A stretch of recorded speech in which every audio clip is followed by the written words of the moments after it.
Hello and welcome to another video in choosing a main series. The goal of the series is to give you all the details related to builds, playstyle and leveling for each class, so you can make an informed decision if you should start or switch to that specific class. The video will be focused on Thief and all its specs, and we will start with the core class. Thief is a medium armor class with the lowest HP pool compared to Engineer and Ranger, but it is also the most complex one in my opinion. And the reason I'm saying that is because of the class mechanic. Thieves do not have cooldowns for the weapon skills. They have initiative instead, which is located just above the skills, so in theory you could spam them. But because they have an initiative cost, you can only spam them a few times and then wait for the initiative to regen. In addition to the initiative, you can also steal as a thief, and depending on the traits that you have selected, you can get buffs from this. But in short, stealing is exactly what it sounds like. You teleport to an enemy when you press the F1 button, and then if the skill wasn't dodged or blocked and you are in range of the target, then you get a unique skill in the F2 slot. The reason I'm saying unique is because it is specific to the enemy type that you're stealing from. So in a fight you can get some skills which daze or stun the enemy, others that do lots of damage, and others that provide boons. Of course, if you do not want to use that skill, you can steal again and it will be replaced if it is a different type of enemy. So the playstyle for Thief is fast paced compared to others because you cannot take too many hits and you need to move and dodge a lot more. Now for the leveling and the level 80 experience, which in my opinion is not great, it can be a lot better if you use dual pistols since you can get some range, lots of initiative return and normal enemies die before they reach you, but with stronger opponents you need to be a lot more careful. And the build that I used in the video should be on the screen now.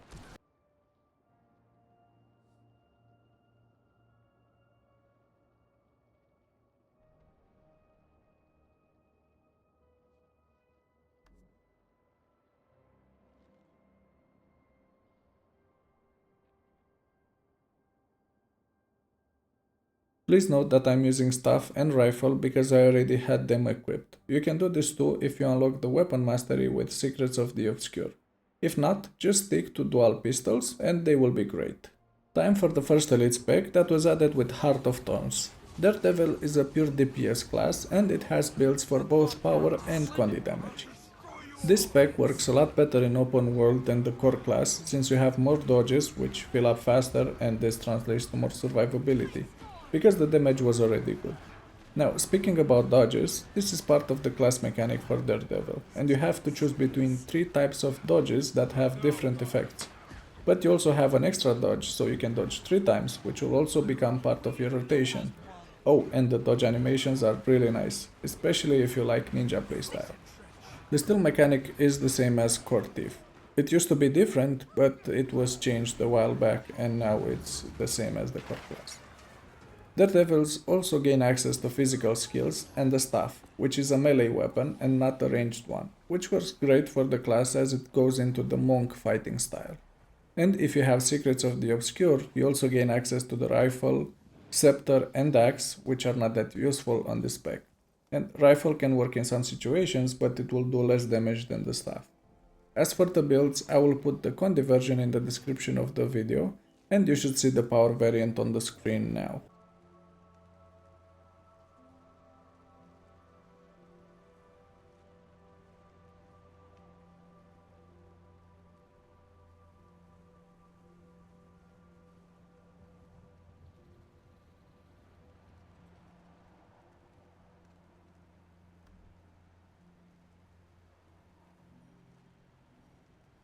Moving on to Deadeye, which was added with Path of Fire.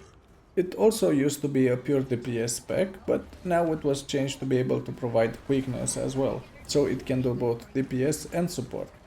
And as the name suggests, the playstyle is closer to a sniper class, but it can also be a Call of Duty sniper, you know, the one that runs in the middle of the battle.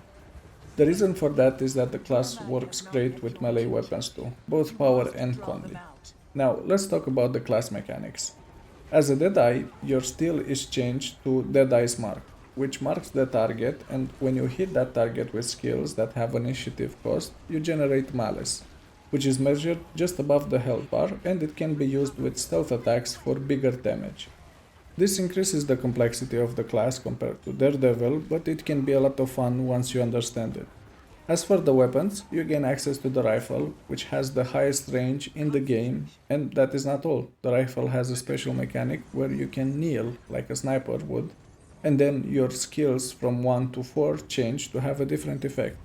You also move very slowly, so if you need to run, you need to exit this stance. And if you have Secrets of the Obscure, you also gain access to the staff, which can work on some power builds, but the daggers are also very good too. You also gain access to the Scepter, which doesn't work with any of the builds, and the Axe with the Weapon Mastery, which works great with the Condi build as it actually has the highest benchmark. But the complexity is like 11 out of 10, at least for me. And speaking about builds, Deadeye can work as a Quickness powered DPS, full power and Condi DPS, so no healing option is available. And these builds will be added in the description of the video. And the final elite spec is Specter, which was added with End of Dragons with the focus on support. The Specter can be played as a Condi Alacrity DPS, Heal Alacrity DPS, and full Condi DPS, and it is actually the first thief spec to be able to heal. But that healing has a big asterisk, because the big heals are done by targeting an ally, which is actually like how most other MMOs work, but Guild Wars is different and you need to pay attention to mechanics. So targeting an ally is harder than it looks. And speaking about targeting allies, let's move on to the class mechanics. Like with Deadeye, Specter also has its F1 changed, and this time is changed to a Siphon skill, which can target an enemy, do damage, and give you Shadow Force. Or you can target an ally and increase their damage. And another thing that is added for Specter is the Shadow Shroud, which can be accessed with the F2 button and works exactly like a Necromancer Shroud. You gain access to 5 new skills and the Shroud protects you from damage.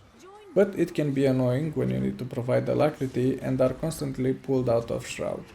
Specter also gains access to wells, which are teleports too, and the Scepter, which is a ranged DPS/heal weapon. Let me clarify that. As mentioned in the beginning, when you target an ally, you can heal them or grant them barrier. And if you pair the Scepter with an offhand pistol, you will have a big heal on your third skill. But you need to target an ally and it will do an AoE heal for everyone in range. And this makes it the only viable main hand weapon for Heal Specter, since the wells do not have enough healing in case something goes wrong. You also gain access to staff and rifle, but both are power variants and do not work with Specter. And you also gain access to the axe, which is a Condi weapon, but it still doesn't surpass the Scepter. As for the builds, I will add them in the description of the video. In conclusion, Thief can be a complex or tougher to play class compared to others, due to the lower HP pool and higher complexity. But I think that actually makes sense for a rogue class. They need to be stealthy and not dive head first, so the playstyle is really nice if you're looking forward to that.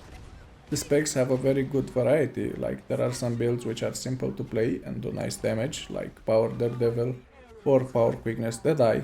But if you want that rogue playstyle, there are some builds for that as well, so you have plenty of options.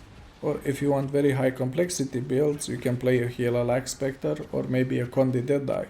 So, in my opinion, Thief is a very nice class to play. I wouldn't recommend it to a beginner unless they really want that rogue assassin playstyle, and in that case you should go for it.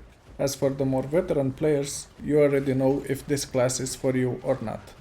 If you want to see more content like this, please let me know in the comment section below, and if you enjoyed the video, please click the like and subscribe buttons.